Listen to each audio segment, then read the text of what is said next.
வா வாட்ட மேட்ச் எப்பா நான்லாம் அப்படியே சேர்ல உட்கார முடியாமல் இந்த மேட்சை நான் பார்த்துட்டு இருந்தேன்.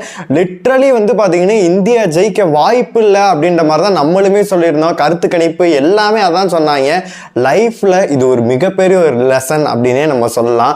நம்மளால் 1% கூட பார்த்தீங்கன்னா வெற்றி அடைய வாய்ப்பு இல்லை, சான்ஸே இல்லை அப்படின்னு நினைக்கும் போது ஹோப்பை மட்டும் கைவிடாமல் நம்ம இறங்கணும் அப்படின்னா கண்டிப்பாக ஒரு மேஜிக் நடக்கும். அப்படிங்கிறதுக்கு பார்த்தீங்கன்னா இந்திய அணி பார்த்தீங்கன்னா நம்ம கையில் கொண்டு வந்து கொடுத்துருக்காங்க அப்படின்னு சொல்லலாம்.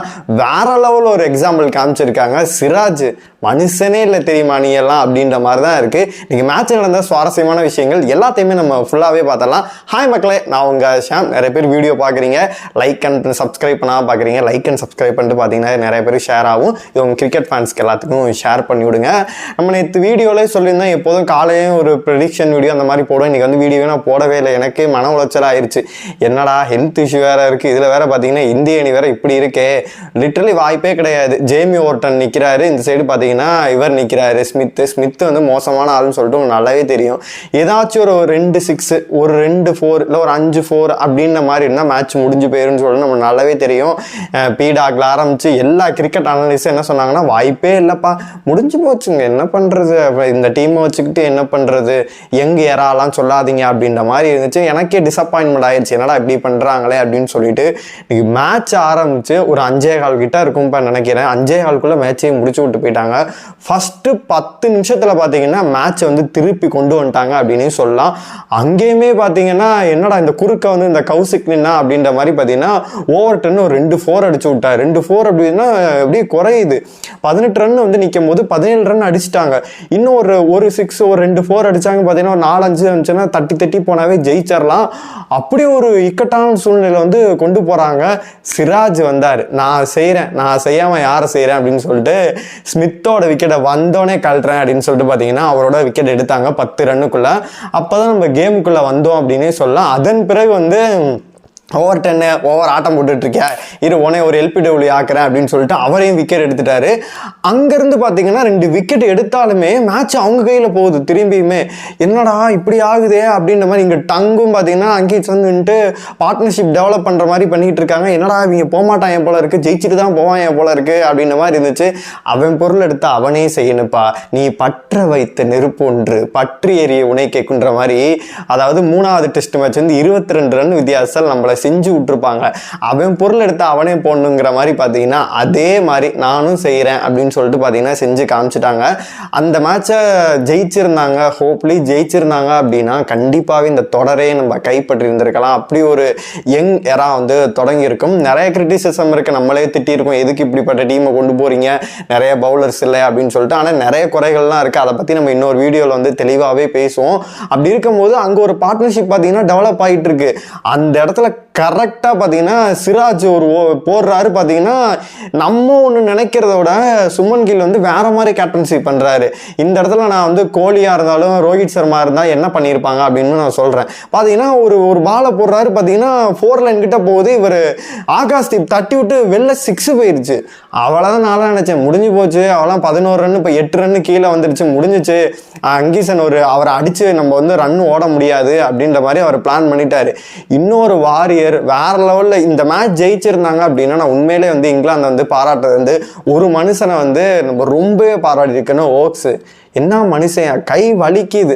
நம்மலாம் சும்மா ஸ்கூலுக்கு போகிறதுக்காண்டி ஏமாத்தின்னு நிறைய சித்து வேலைகள்லாம் பண்ணுவோம்.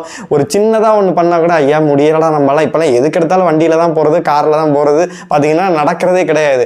ஆனால் அவ்வளோ பெரிய இன்ஜுரி பார்த்தீங்கன்னா நம்ம டீமை காப்பாற்றணும். அந்த பெயினோட வலியோட டிஷர்ட்டுக்குள்ளே போட்டுக்கிட்டு மனுஷன் வந்து ஒத்த கையில் கூட நான் அடித்து ஜெயிக்க வைப்பேன்டா அப்படின்னு சொல்லிட்டு நின்னாரு. பார்த்தீங்கன்னா அவர் வந்து இறங்கி கான்ட்ரிபியூட் பண்ணிட்டு இருக்காரு. அந்த இடத்துல ஒரு 6 போயிடுச்சு. பார்த்தீங்கன்னா அடுத்த 2 ஓவர் வந்து இந்தியா மேலே ப்ரெஷர் வருது. பிரசித் கிருஷ்ணா பார்த்தீங்கன்னா கரெக்டான நேரத்தில் வந்து டங்கோட விக்கெட் எடுத்தாரு. அதுக்கப்புறமேட்டு தான் ப்ரெஷர் வந்து பார்த்தீங்கன்னா இந்தியா மேலே பில்ட் ஆகுது. ஒரு சைடு அவர் வந்து அடிக்கிற மாதிரி எல்லா பாலும் தட்டி விட்டு லாஸ்ட் பால் வந்து சிங்கிள் தட்டை பார்க்குறாரு. அந்த இடத்துல கோலியாக இருந்தாலும் நம்ம ரோஹித் சர்மா இருந்தாலும் என்ன பண்ணியிருப்பாங்க அப்படின்னா நம்ம வந்து அட்டாக்கிங் ஃபீல்ட் செட் பண்ணிடுவோம். 5 பால் வந்து ஃபுல்லாக வந்து 4 லைனெல்லாம் நிறுத்திட்டு அந்த கடைசி பால் வந்து பார்த்தீங்கன்னா இவர் வந்து சிங்கிள் தட்ட விடக்கூடாது அப்படின்ற மாதிரி தட்ட விடாமல் பண்ணியிருப்பாங்க. ஆனால் இவனே நான் விக்கெட் எடுப்பேன், என் மாப்பிள்ளை சிராஜை வச்சு அவன் போட்டு பொழந்துக்கிட்டு நிற்பான், நான் விக்கெட் எடுத்து காட்டுறேன் அப்படின்னு சொல்லிட்டு பார்த்தீங்கன்னா அந்த இடத்துல அவர் பார்த்தீங்கன்னா 2 ஓவர்லேயும் வந்து கடைசி பால் வந்து அவர் சிங்கிள் தட்ட விட்டாரு. அதில் ஒரு ஓவரில் வந்து கண்டிப்பாக அது விக்கெட்டே ஆயிருக்கும்.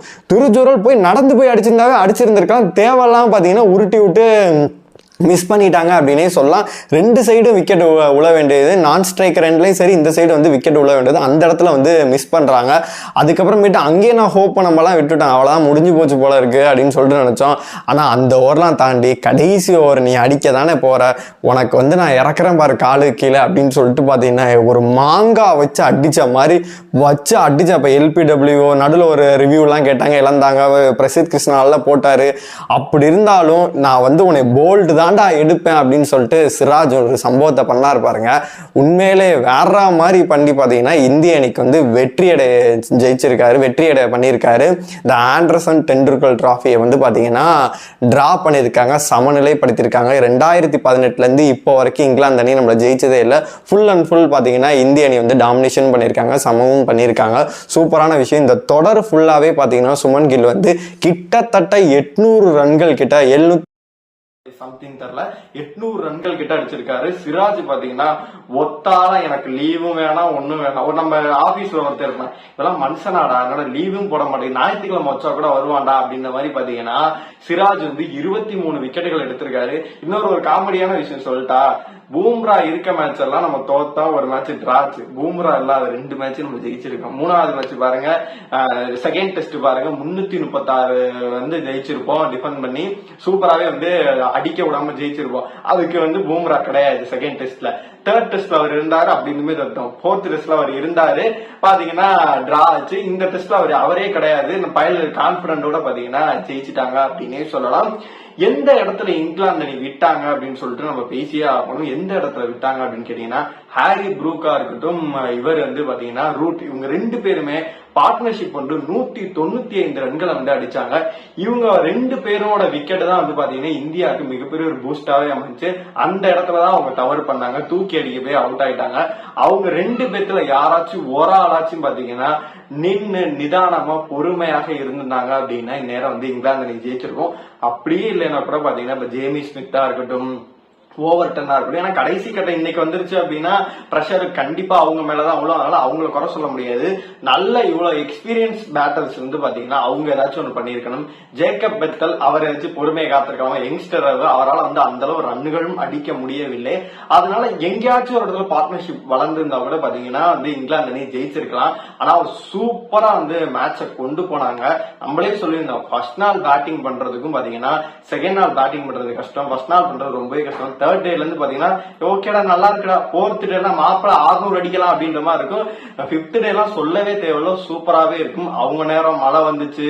இந்தியரோட பேட் லக் பாத்தீங்கன்னா நேற்று வந்து லைட்டிங் பிரச்சனை அப்படின்றனால நாளைக்கு வந்து இந்த 35 ரன் அவங்க அடிச்சுக்கிட்டுன்னு சொல்லிட்டு அவங்களுக்கு ஒரு ஓய்வு கிடைச்சிச்சு. நின்னு நிதானமா பாத்தீங்கன்னா அவங்க வந்து பிளான் பண்ணிட்டு வந்திருக்கலாம். ஒண்ணு இல்ல, ஒரு சைட்ல இருந்து பாத்தீங்கன்னா இப்ப ஸ்மித்தும் ஓவர்டன் தான் இறங்கினாங்க. ஒண்ணும் இல்ல, ஆளுக்கு வந்து பாத்தீங்கன்னா ஒரு 5 ரன் 10 ரன் வந்து மட்டும் பார்ட்னர்ஷிப்போட விக்கெட் விடாம பண்ணிருப்போம். ஒரு நேக்கா வந்து பிளான் பண்ணிருந்தாங்க, பிரஷரை மட்டும் மைண்ட்ல ஏத்திக்காம விளையாண்டு இருந்தாங்க அப்படின்னா கண்டிப்பாவே ஜெயிச்சிருக்கலாம். ஆனா வந்து நான் முன்னாடியே சொன்ன மாதிரிதான், லைஃப்ல இது ஒரு மிகப்பெரிய ஒரு லெசன் எல்லாத்துக்குமே. நம்மளால ஜெயிக்கவே முடியாது, நம்ம எல்லாம் தோத்துக்கிட்டே தான் இருப்போம், வாய்ப்பே கிடையாதா, எப்படா இவ்வளவு பெரிய ஆளா நம்ம எதிர்க்க முடியுமா, இவ்வளவு பெரிய விஷயத்த நம்ம வந்து பண்ண முடியுமா அப்படின்னு சொல்ற எல்லாருக்கும் பாத்தீங்கன்னா இந்திய அணி ஒரு ரெக்கார்டை பண்ணி காமிச்சிருக்காங்க. என்னன்னாலும் 1% 0.5% சான்ஸ் இருந்தா கூட நம்ம ஜெயிச்சிடலாம் அப்படின்ற ஹோப்பை மட்டும் விடாம வந்தீங்க அப்படின்னா கண்டிப்பாவே ஜெயிச்சிடலாம் அப்படிங்கிறது இந்தியா ஒரு மிகப்பெரிய எக்ஸாம்பிளா இருந்திருக்காரு.